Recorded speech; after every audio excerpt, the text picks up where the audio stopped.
When I work with young people and children, I am watching them constantly learn to unstick themselves, try different characters, different roles out, different feelings and emotions out. Kids are really good at teaching adults about how to transform all the time.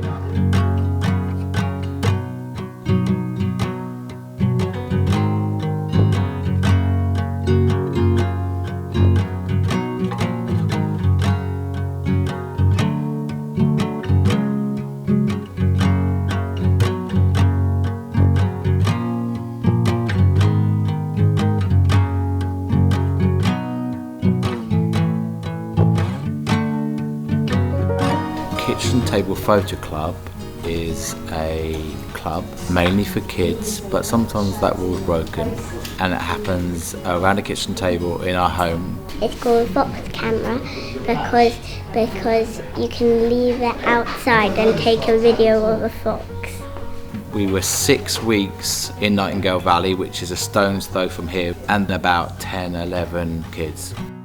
We took lots of photos. We made up lots of games, we got to know the land, messed around in streams. We just tried to feel into it, like what this place can provide the club and what the club can do for the valley.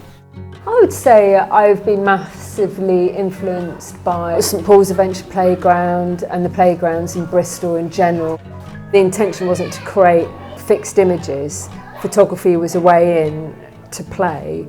And then some beautiful images have come about through that play.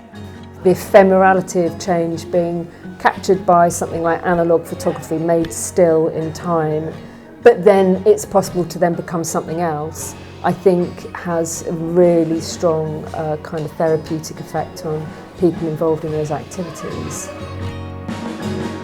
A child might dress up as the oldest man in the world and don a costume and cover themselves in talcum powder. We're learning that we can always psychologically shift and transform and that we're not stuck.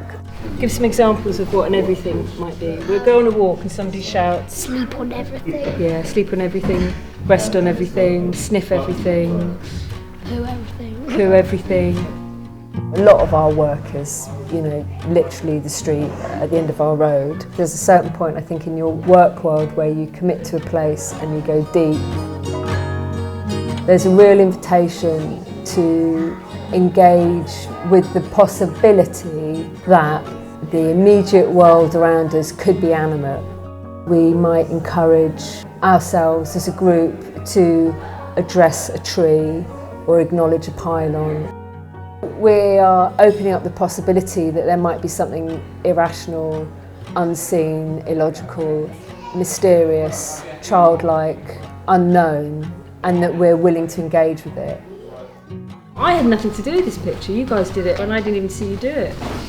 The illusion of me or some girls pushing me off a bridge.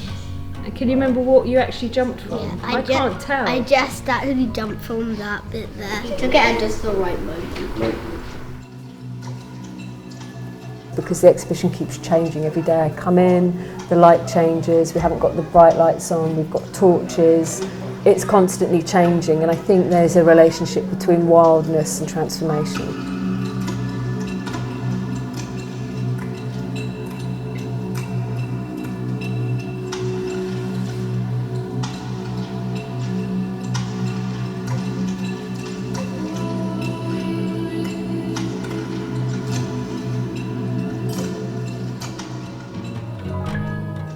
The children have come back and they've explored the photographs, they've had a sleepover, they've written on the wall, they've collaged. Their sense of agency and ownership is still part of how we exhibit, not just what we make.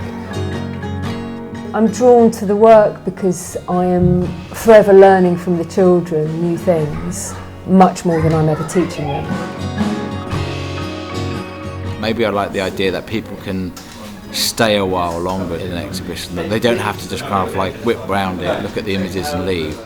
because that's kind of what we did in the woods, is just allow ourselves just that little bit longer, 4 or 5 hours a day, rather than just walk through it very quickly in 45 minutes. You know, if people give time to the work in this space a bit longer than you would normally, then the same would happen. We've had a lot of people come back, so there's something about this that people want to come back and be in. That's a bit of a gift. That's lovely when kids come back. Yeah.